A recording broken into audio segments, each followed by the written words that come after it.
ಲೋಕಸಭಾ ಚುನಾವಣೆ ಹತ್ತಿರ ಬಂದಿದೆ. ಚುನಾವಣೆ ಇದೆ.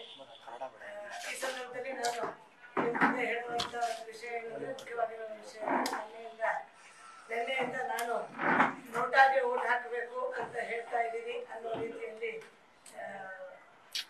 ಈಗಾಗಲೇ ಒಂದು ಪ್ಯಾಂಪ್ಲೆಟ್ ಆಗಿ ಅದು ವಾಟ್ಸಪ್ ಮುಖಾಂತರ ಹೋಗ್ತಾ ಇದೆ.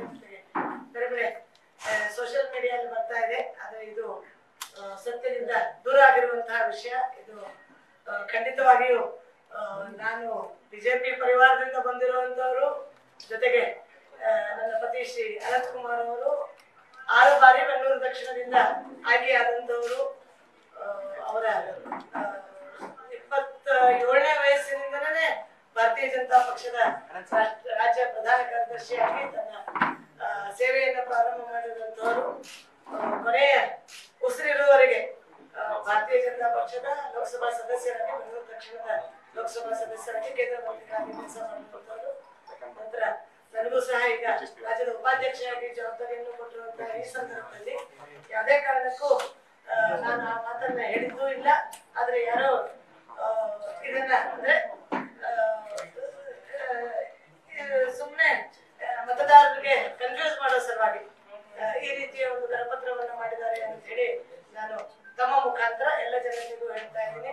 ನಾನು ಯಾವಾಗ್ಲೂ ದೇಶ ಮೊದಲು ಮತ್ತು ಭಾಜಪಕ್ಕೆ ನಮ್ಮ ಮತ, ಬಿಜೆಪಿಗೆ ನಮ್ಮ ಮತ ಕೊಡಬೇಕು, ನರೇಂದ್ರ ಮೋದಿ ಅವರು ಮತ್ತೊಮ್ಮೆ ಪ್ರಧಾನಿ ಆಗಬೇಕು ಅನ್ನೋ ದೃಷ್ಟಿಯಿಂದಲೇ ನಾನು ಪ್ರಚಾರ ಮಾಡ್ತಾ ಇದ್ದೀನಿ. ಜೊತೆಗೆ ಈ ವಿಷಯವನ್ನ ಪ್ರತಿಯೊಬ್ಬರಿಗೂ ಹೇಳ್ತಾ ಇದ್ದೀನಿ. ಮೋದಿ ಮತ್ತೊಮ್ಮೆ ಅನ್ನೋದೇ ನಮ್ಮೆಲ್ಲರ ಲಕ್ಷ್ಯ. ಯಾವುದೇ ಕಾರಣಕ್ಕೂ ಈ ಒಂದು ವಿಷಯ ಅಂದ್ರೆ ಈ ನೋಟಾಕ್ಕೆ ಯಾವುದೇ ಕಾರಣಕ್ಕೂ ನೋಟಾಗೆ ನಮ್ಮ ಬೆಂಬಲ ಇಲ್ಲ. ಪಕ್ಷದ ಹಿರಿಯರು ಹೇಳಿದ್ದಾರೆ ನೋಟಾ ಅನ್ನುವಂತಹ ಒಂದು ಆಪ್ಷನ್ ಅನ್ನ ಯಾವುದೇ ಕಾರಣಕ್ಕೂ ನಾವು ಯಾವುದೇ ಕ್ಷೇತ್ರದಲ್ಲೂ ಬಳಸುವಂತಹ ಅವಶ್ಯಕತೆ ಇಲ್ಲ ಅಂತ ಈ ಸಂದರ್ಭದಲ್ಲಿ ತಮ್ಮ ಮುಖಾಂತರ ನಾನು ತಿಳಿಸ್ತಾ ಇದ್ದೀನಿ.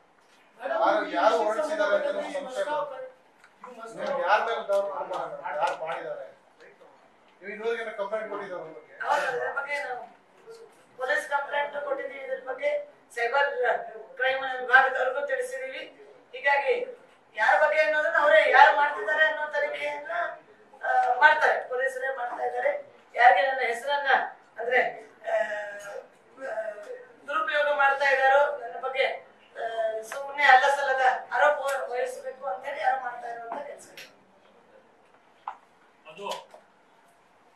ಸರ್, ನೀವು ಎಲೆಕ್ಷನ್ ಕಮಿಷನ್ಗೆ ಬಟ್ ಅನಂತ್ ಕುಮಾರ್ ಅವರ ನಿಧನದ ನಂತರ ಈ ರೀತಿಯಾದಂತಹ ಒಂದು ಕುಮಾರ್ ಸವಾಲಿನಿಂದ ಸ್ಪ್ರೆಡ್ ಆಗ್ತಾ ಇತ್ತು. ತೇಜಸ್ವಿ ಅನಂತ್ ಕುಮಾರ್ ಅವರು ಈ ವಿಷಯಕ್ಕೆ ಅಂದ್ರೆ ಈಗ ಬೇರೆ ಕ್ಯಾಂಡಿಡೇಟ್ ಆಯ್ಕೆ ಮಾಡಿರೋದ್ರಿಂದ ಅವರು ಅದರಿಂದ ಸಂತೃಪ್ತರಾಗಿಲ್ಲ ಅನ್ನೋ ಕಾರಣಕ್ಕೆ ನಿಮ್ಮ ಸಪೋರ್ಟರ್ಸ್ ಈ ರೀತಿಯಾದಂತಹ ಒಂದು ಪಾಂಪ್ಲೆಟ್ ಅನ್ನು ಸ್ಪ್ರೆಡ್ ಮಾಡ್ತಿರ್ಬೋದು. ಅದಕ್ಕೆ ನಾನು ಯಾರು ಮಾಡ್ತಾ ಇದ್ದಾರೆ ಅನ್ನೋದ್ರ ಬಗ್ಗೆ ತನಿಖೆ ಮಾಡಿ ಅಂತ ನಾನೇ ನಿಮ್ಮ ಮುಂದೆ ಹೇಳ್ತಾ ಇದ್ದೀನಿ. ಖಂಡಿತವಾಗಿಯೂ ನಾನು ಇದನ್ನ ಮಾಡಿಲ್ಲ. ಯಾರು ಮಾಡ್ತಾ ಇದ್ದಾರೆ ಅವ್ರ ಮೇಲೆ ಕ್ರಮ ತೆಗೆದುಕೊಳ್ಳಿ, ಕಠಿಣ ಕ್ರಮ ತೆಗೆದುಕೊಳ್ಳಿ ಅಂತ ಈಗಾಗಲೇ ನಾನು ಇದರ ಬಗ್ಗೆ ಕಂಪ್ಲೇಂಟ್ ಅನ್ನು ಕೊಡಲಾಗಿದೆ.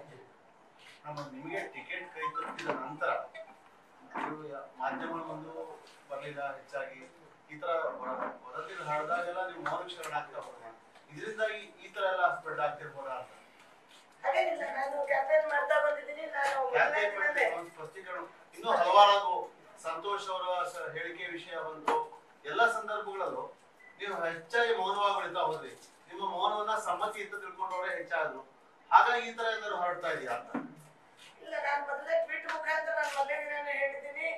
ನಾವು ವೋಟ್ ಬಿಜೆಪಿ ಅನ್ನೋದು ನಾನು ಯಾವಾಗಲೂ ಮೋದಿ ಮತ್ತೊಮ್ಮೆ ನೇಷನ್ ಫಸ್ಟ್ ವೋಟ್ ಬಿಜೆಪಿ ಅನ್ನುವಂತ ನಾನು ಈ ಲೈನ್ ಅನ್ನ ನನ್ನ ಟ್ವಿಟರ್ ಮುಖಾಂತರ, ಫೇಸ್ಬುಕ್ ಮುಖಾಂತರ ನಿರಂತರವಾಗಿ ಹೇಳ್ತಾ ಇದ್ದೀನಿ. ಮತ್ತು ಬೇರೆ ಬೇರೆ ಸಂದರ್ಭದಲ್ಲಿ ಕ್ಯಾಂಪೇನ್ ನಲ್ಲಿ ಭಾಷಣದಲ್ಲೂ ನಾನು ಹೇಳ್ತಾ ಇದ್ದೀನಿ.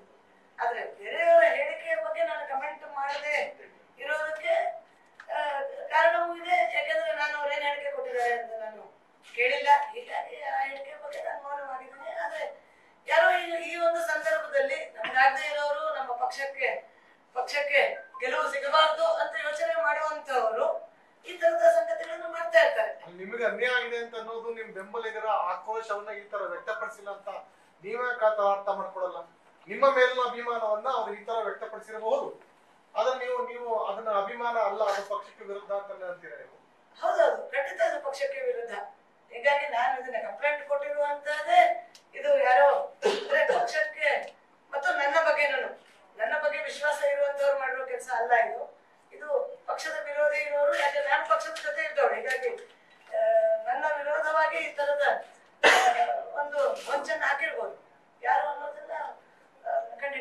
ಎಲೆಕ್ಷನ್ ಕಮಿಷನ್ ಸಂತೋಷ್ ಅವರು ಕೊಟ್ಟಂತ ಹೇಳಿಕೆ ಬಗ್ಗೆ ತಾವೇನ್ ಹೇಳ್ತಾರೆ, ಅನಂತ್ ಕುಮಾರ್ ಅವರ ಕ್ರೆಡಿಟ್ ಅನ್ನ ನೀವು ಕ್ಲೈಮ್ ಮಾಡ್ಲಿಕ್ಕೆ ಆಗಲ್ಲ ಅಂತ. ನೀವೇನ್ ಕ್ಲೈಮ್ ಮಾಡ್ಲಿಕ್ಕೆ ಹೋಗಿ ನಿಮ್ ಪಕ್ಷದ ಏನು ಆರ್.ಎಸ್. ಇರ್ಬೋದು, ಸೋಮಣ್ಣ ಇರ್ಬೋದು, ಮತ್ತೆ ಬೇರೆ ಬೇರೆ ನಾಯಕರು ನಿಮ್ಮನ್ನ ನೆಕ್ಸ್ಟ್ ಕ್ಯಾಂಡಿಡೇಟ್ ಅಂತ ಗುರುತಿಸುವಂತ ಒಂದು ಪ್ರಯತ್ನವನ್ನು ಮಾಡೋದು, ನಿಮ್ಮ ಆಫೀಸನ್ನ ತೆರೆದ್ರು, ಮತ್ತೆ ಶಿಫಾರಸು ಸಹ ಮಾಡಿದ್ರು. ನೀವು ಅವರ ಹೇಳಿಕೆ ಬಗ್ಗೆ ಇದುವರೆಗೂ ಯಾವ್ದೋ ಕಮೆಂಟ್ ಮಾಡಿ ಏನ್ ಕ್ಲೈಮ್ ಮಾಡ್ಲಿಕ್ಕೆ ಅಲ್ಲ, ಇವತ್ತು ನಾವು ಮಾಧ್ಯಮಕ್ಕೆ ಕರೀತಾ ಇರೋ ವಿಷಯವೇ ಬೇರೆ ಅಲ್ಲ. ವಿಚಾರ ಇದಕ್ಕಿಂತ ಗಂಭೀರ ಮೇಡಮ್, ಅದು ಕೇವಲ ನಿಮ್ಮ ಒಬ್ಬರ ವಿಚಾರ ಅಲ್ಲ, ರಾಜ್ಯಕ್ಕೆ ಅಪ್ಲೈ ಆಗುತ್ತೆ. ಹಾಗಾಗಿ ನಿಮ್ಮ ವಿಚಾರವಾಗಿ ಅದು ಹೊರ ಬಂದು ಆ ಒಂದು ವಿಚಾರ ಬಂದಿದ್ದೆ ನಿಮ್ಮ ವಿಷಯಕ್ಕೆ. ಹಾಗಾಗಿ ನೀವೇ ಪ್ರತಿಕ್ರಿಯೆ ಕೊಡ್ಬೇಕು, ಬೇರೆ ಯಾರು ಕೊಡಕ್ ಬರ್ತದೆ ಅದಕ್ಕೆ? ನಾನು ಹಿಂದೆನೂ ಹೇಳಿದ್ದೆ, ಈ ಪ್ರಶ್ನೆಗೆ ಉತ್ತರ ನಾನು ನಿಮ್ಮ ಮುಂದೆ ಹೇಳಿದ್ದೆ. ಇನ್ನೊಮ್ಮೆ ಅವ್ರು ಏನ್ ಹೇಳಿದ್ದಾರೆ ಅನ್ನೋದು, ಯಾಕಂದ್ರೆ ಅವರು ಆ ಸಂದರ್ಭದಲ್ಲಿ ನಾನು ಇರ್ಲಿಲ್ಲ, ನಾನು ಕೇಳೂ ಇಲ್ಲ.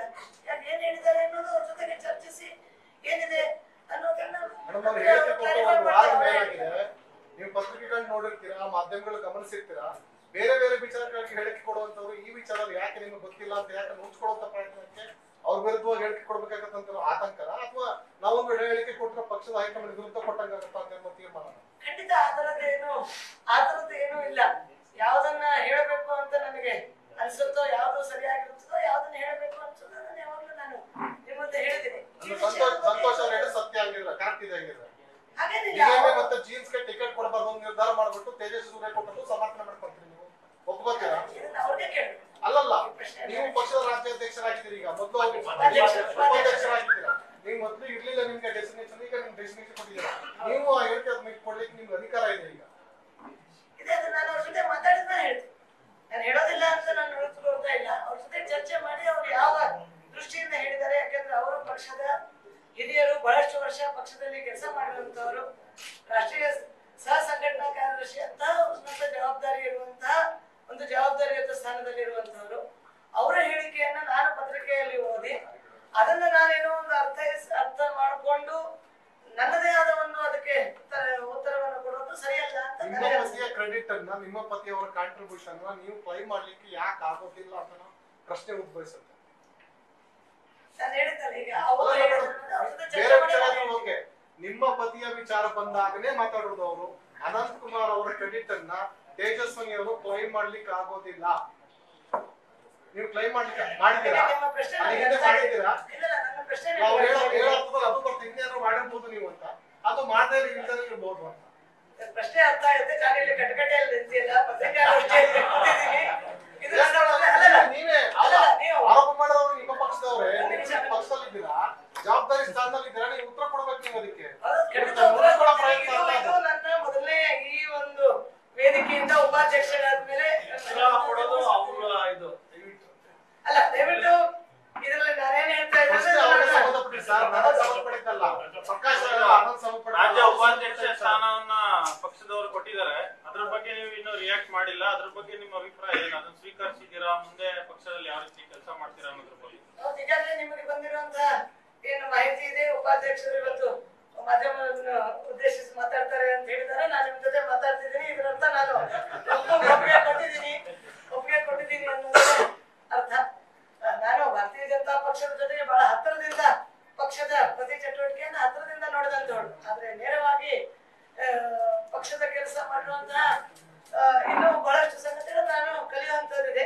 ಹೀಗಾಗಿ ನಾನು ಅವ್ರ ಪ್ರಶ್ನೆಗೂ ಅದಕ್ಕೆ ಉತ್ತರ ಕೊಡ್ತಿಲ್ಲ. ಮುಂದಿನ ದಿನದಲ್ಲಿ, ಯಾಕಂದ್ರೆ ಈಗ ಚುನಾವಣೆಯ ಸಂದರ್ಭದಲ್ಲಿ ಮೊದಲನೇದು ನಮ್ಮೆಲ್ಲರ ಗಮನ ಇರುವಂತದ್ದು ಭಾರತೀಯ ಜನತಾ ಪಕ್ಷಕ್ಕೆ ಅತಿ ಹೆಚ್ಚು ಮತಗಳನ್ನು ತೆಗೆದುಕೊಂಡು ಬರುವಂತದ್ದು. ಕಳೆದ ಬಾರಿ ಬೆಂಗಳೂರಿನಿಂದ 3 ಲೋಕಸಭಾ ಸದಸ್ಯರನ್ನು ನಾವು ಕೇಂದ್ರಕ್ಕೆ ಕಳಿಸಿದ್ವಿ. ಈ ಬಾರಿ ಬೌಂಡ್ರಿ ಮಾಡಬೇಕು, 4 ಲೋಕಸಭಾ ಸದಸ್ಯರನ್ನು ಕಳಿಸಬೇಕು ಅನ್ನುವಂಥದ್ದೇ ಮೊದಲನೆಯ ಗಮನ ಇವತ್ತು. ಅದಾದ್ಮೇಲೆ ಮುಂದಿನ ದಿನದಲ್ಲಿ ಏನೇನು ಉಪಾಧ್ಯಕ್ಷರಿಂದ ಏನು ಅಪೇಕ್ಷೆ ಇದೆ, ಏನ್ ಮಾಡಬೇಕು ಅನ್ನೋದನ್ನ ಮುಂದಿನ ದಿನದಲ್ಲಿ ಹಿರಿಯರ ಜೊತೆ ಚರ್ಚೆ ಮಾಡಿ ನಾನು ನಿಮ್ ಮುಂದೆ ಮತ್ತೆ ಬರ್ತೀನಿ. ಮೇಡಮ್, ನಿಮ್ಮ ಕ್ಷೇತ್ರದ ಅಭ್ಯರ್ಥಿ ಬಗ್ಗೆ ಹ್ಯುಮನೈಸರ್ ಅಂತ ಒಂದು ಅಲಿಗೇಷನ್ ಅನ್ನ ಕಾಂಗ್ರೆಸ್ ಅವರು ಮಾಡ್ತಾ ಇದ್ದಾರೆ. ಸಾಮಾಜಿಕ ಜಾಲತಾಣದಲ್ಲಿ ನೀವು ಅವ್ರನ್ನ ಬೆಂಬಲಿಸ್ತಾ ಇದ್ದೀರಾ. ನೀವು ಒಬ್ಬ ಮಹಿಳೆಯಾಗಿ ಅವ್ರ ಮೇಲೆ ಮಹಿಳಾ ದೌರ್ಜನ್ಯ ಪ್ರಕರಣದ ಆರೋಪ ಇದ್ಮೇಲೆ ನೀವು ಅವ್ರನ್ನ ಬೆಂಬಲಿಸ್ತಾರೆ. ಇಂಥ ಒಂದು ಪ್ರಕರಣ ಇದ್ರು ಅವರು ನಿಮ್ಮನ್ನ ತಾಯಿ ಸಮಾನ ಅಂತ ಬೇರೆ ಹೇಳ್ತಿದ್ದಾರೆ. ಮಗನ ಮಾಡುವ ಕೃತ್ಯಗಳಿಗೆ ಬೆಂಬಲಿಸ್ತಾರ ಹಾಗಿದ್ರೆ? ಈಗ ಹೇಗೆ ನನಗೆ ನನ್ನ ಬಗ್ಗೆ ನೋಟ ಹಾಕಿ ಅಂತ ನನ್ನ ಬಗ್ಗೆ ಪ್ಯಾಂಪ್ಲೆಟ್ ಮಾಡಿ ಪ್ರಚಾರ ನಡೀತಾ ಇದೆ, ಬಹಳಷ್ಟು ಸೋಷಿಯಲ್ ಮೀಡಿಯಾದಲ್ಲಿ ಹೋಗ್ತಾ ಇದೆ. ಹಾಗೆ ಚುನಾವಣಾ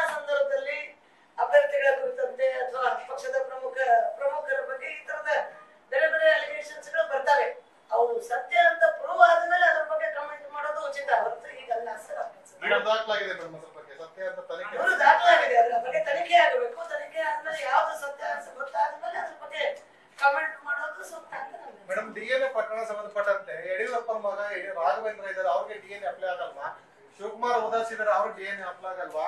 ಜೊಲ್ಲೆ ಅವರ ಗಂಡನ್ಗೆ ಟಿಕೆಟ್ ಕೊಟ್ಟಿದ್ದಾರೆ, ಅವ್ರಿಗೆ DNA ಅಪ್ಲೈ ಆಗಲ್ಲ. ಸುಮಲತಾ ಅಂಬರೀಷ್ಗೆ ಅನುಕಂಪ ಆದ್ಮೇಲೆ ಅವ್ರು ಟಿಕೆಟ್ ಕೊಟ್ಟರೆ ಗೆಲ್ತಾರೆ ಅಂತ ಟಿಕೆಟ್ ಕೊಟ್ಟಿದ್ರು, ಅದಕ್ಕೆ DNA ಅಪ್ಲೈ ಆಗಲ್ವಾ? ತೇಜಸ್ವಿನಿ ಅವ್ರಿಗೆ ಮಾತ್ರ ಯಾಕೆ DNA ಅಪ್ಲೈ ಆಯ್ತು? ಇದು ಪಾರ್ಟಿ ಡಿಸ್ಕ್ರಿಮಿನೇಷನ್ ಅಂತ ಅನ್ಸಲ್ಲ ನಿಮ್ಗೆ? ಈಗ ನಾವು ಒಟ್ಟಿಗೆ 4 ಜನ ತಗೊಳ್ತಾ ಇದ್ವಿ. ಬಹುಶಃ ಈ ಪ್ರಶ್ನೆಗೆ ಉಳಿದ ಹಿರಿಯರನ್ನು ರಾಜ್ಯ ಉಪಾಧ್ಯಕ್ಷರು ತೇಜಸ್ವಿನಿ ಮೇಡಮ್, ಬೆಂಗಳೂರು ದಕ್ಷಿಣ ಕ್ಷೇತ್ರ ಟಿಕೆಟ್ ಘೋಷಣೆ ಆದಂತ ಸಂದರ್ಭದಲ್ಲಿ ನಿಮ್ಮ ಬೆಂಬಲಿಗರು ಎಲ್ಲರೂ ಕೂಡ ನಿಮ್ಮ ಮನೆಗೆ ಬಂದಂತ ಬಿಜೆಪಿ ಮುಖಂಡರೊಂದು ಡಿಮಾಂಡ್ ಇಟ್ಟಿದ್ರು. ತೇಜಸ್ವಿನಿ ಅವರಿಗೆ ಯಾಕೆ ಟಿಕೆಟ್ ಅನ್ನ ಕೊಟ್ಟಿಲ್ಲ ಅನ್ನುವಂತ ಸ್ಪಷ್ಟ ಮಾಡಿ ಕಾರಣವನ್ನ ಡಿಮಾಂಡ್ ಇಟ್ಟಿದ್ರು. ಬಹುತೇಕ ನೀವು ಕೂಡ ನಿಮ್ಮನ್ನ ಭೇಟಿ ಮಾಡಿದಂತ ನಾಯಕರು ಕೂಡ ಅದೇ ಬೇಡಿಕೆ ಇಟ್ಟಿದ್ರೆ ಅನ್ನುವಂತ ಮಾಹಿತಿ ಕೂಡ ಇತ್ತು. ಈಗ ಟಿಕೆಟ್ ಘೋಷಣೆ ಆಗಿದೆ, ಅಭ್ಯರ್ಥಿ ಪ್ರಚಾರ ಮಾಡ್ತಿದ್ರೆ, ನಿಮಗೆ ಉಪಾಧ್ಯಕ್ಷ ಸ್ಥಾನ ಎಲ್ಲವನ್ನು ಕೊಟ್ಟಿದ್ದಾರೆ, ನೀವು ಒಪ್ಪಿಕೊಂಡಿದ್ದೀರಾ ಅನ್ನೋ ಮಾತನ್ನ ಹೇಳಿದ್ರಿ. ನಿಮಗೆ ಉತ್ತರ ಸಿಕ್ಕಿದ್ಯಾ? ನಿಮಗೆ ಯಾಕೆ ಟಿಕೆಟ್ ಅನ್ನು ನಿರಾಕರಣೆ ಮಾಡಿದ್ರು ಅನ್ನುವಂತ ವಿಚಾರದ ಬಗ್ಗೆ ನಿಮಗೆ ತೃಪ್ತಿಕರ ಆಗುವಂತ ಮಟ್ಟಕ್ಕೆ ನಿಮಗೆ ಉತ್ತರ ಸಿಕ್ಕಿದ್ಯಾ? ಬಿಜೆಪಿ ಹೈಕಮಾಂಡ್ ಆಗಿರೋದು, ರಾಜ್ಯ ನಾಯಕರಿಂದ ಆಗಿರ್ಬೋದು. ಕೆಲವೊಬ್ರು ಪ್ರಶ್ನೆ ಕೇಳಿದ್ದು ನಿಜ, ಇಲ್ಲ ಅಂತ ನಾನು ಹೇಳೋದಿಲ್ಲ. ಆದ್ರೆ ಒಂದು, ಇದು ಯುದ್ಧ ಕಾಲ, ಯುದ್ಧ ಸಮಯದಲ್ಲಿ ಎಲ್ಲಾ ಪ್ರಶ್ನೆಗಳಿಗೆ ಈಗಲೇ ಉತ್ತರ ಸಿಗುತ್ತೆ ಅಂತನೂ ಇಲ್ಲ. ಮತ್ತು ಪಕ್ಷಕ್ಕೆ, ಪಕ್ಷದ ಹಿರಿಯ ನಾಯಕರಿಗೆ ಅವ್ರದೇ ಆದ ಬೇರೆ ಬೇರೆ ಅಂದ್ರೆ ಬೇರೆ ಬೇರೆ ಕಾರಣಗಳಿರ್ತದೆ. ಯಾರಿಗೆ ಕೊಡಬೇಕು, ಯಾರು ಕೊಡಬಾರದು, ಮುಂದಿನ ಮುಂದಾಲೋಚನೆಗಳಿರ್ತದೆ. ಮತ್ತು ಆ ಎಲ್ಲ ಗಮನಗಳನ್ನು ಇಟ್ಕೊಂಡು ಅವ್ರು ಕೊಟ್ಟಿರ್ತಾರೆ. ಕಾರಣಗಳನ್ನ ಅವ್ರ ಮುಂದಿನ ಸಂದರ್ಭದಲ್ಲಿ ಹೇಳ್ಬೋದು. ಹೀಗಾಗಿ ನಾನು ಈ ಯುದ್ಧ ಸಮಯದಲ್ಲಿ ಅದಕ್ಕೆ ನಾವೇನು ಒತ್ತಾಯ ಮಾಡಿಲ್ಲ. ಈಗ ಎಲ್ಲರ ಗಮನ ಮೋದಿ ಮತ್ತೊಮ್ಮೆ ಬೆಂಗಳೂರಿನ 4 ಲೋಕಸಭಾ ಸದಸ್ಯರು ಗೆದ್ದು ದೆಹಲಿಗೆ ಹೋಗುವಂತ.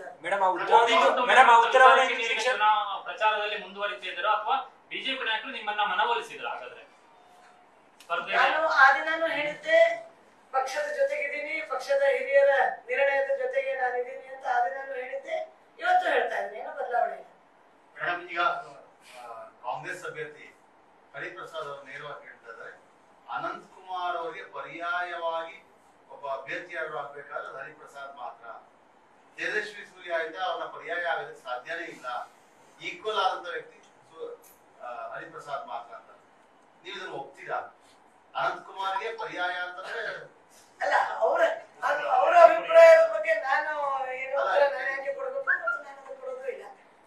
ಅವರವರ ಗೆಲುವಿನ ಸಲುವಾಗಿ ಅವ್ರು ಏನೇನಾದ್ರೂ ಕಾರಣಗಳನ್ನು ಹೇಳ್ತಾ ಇರ್ತಾರೆ, ಅದಕ್ಕೆಲ್ಲ ನಾನು ಯಾಕೆ ಉತ್ತರ ಕೊಡಬೇಕು? ನಾಡದ್ದು ನಮ್ಮ ನಾಯಕರು ಎಲ್ಲೆಲ್ಲಿ ವೋಟ್ ಮಾಡ್ತಾರೆ ಅನ್ನೋದ ಪೋಲಿಂಗ್ ಬೂತ್ ಇದ್ರ ಬಗ್ಗೆ ಎಲ್ಲ ನಿಮ್ಮ ಮಾಹಿತಿಯನ್ನ ಬೆಳಗ್ಗೆ ಒಳಗೆ ತಮ್ಮೆಲ್ಲರಿಗೂ ಕಳಿಸ್ಕೊಡ್ತೀವಿ. 14 ಲೋಕಸಭಾ ಕ್ಷೇತ್ರಗಳಲ್ಲಿ ಇರುವಂತದ್ದು ಅಷ್ಟು ಪ್ರಮುಖರು ಯಾರು ವೋಟ್ ಮಾಡ್ತಾರೆ ಅವರೆಲ್ಲ ಕಳಿಸ್ಕೊಡ್ತೀವಿ. ನಿಮ್ಗೆ ನೀಟಾಗಿ ತಲುಪುವಂಥದ್ದು. ದಯಮಾಡಿ ಅದನ್ನ ಗಮನಿಸಿ. ಇವತ್ತು 4 ಕಾಲ್ಗೆ ಚುನಾವಣಾ ಆಯೋಗಕ್ಕೆ ಹೋಗಿ ದೂರು ಕೊಡ್ತಾ ಇದೀವಿ. ಬೆಂಗಳೂರು ಗ್ರಾಮಾಂತರ ಕ್ಷೇತ್ರದಲ್ಲಿ DK ಶಿವಕುಮಾರ್ ಅವ್ರ ತಮ್ಮ ನಡೆಸ್ತಾ ಇರೋ ಗೂಂಡಾಗಿರಿಗಳ ಬಗ್ಗೆ ಚುನಾವಣಾ ಆಯೋಗದ ಗಮನವನ್ನ ಸೆಳೆದು ಅಲ್ಲಿ ಅದನ್ನ ಸೂಕ್ಷ್ಮವಾದ ಮತಗಟ್ಟೆಗಳಂತ ಘೋಷಿಸಬೇಕು ಅಂತ ಒಂದು ಮನವಿ ಮಾಡ್ತಾ ಇದ್ವಿ. ದಯಮಾಡಿ ಪತ್ರಕರ್ತರು ಬರಬೇಕು ಅಂತ ವಿನಂತಿ. ಧನ್ಯವಾದ.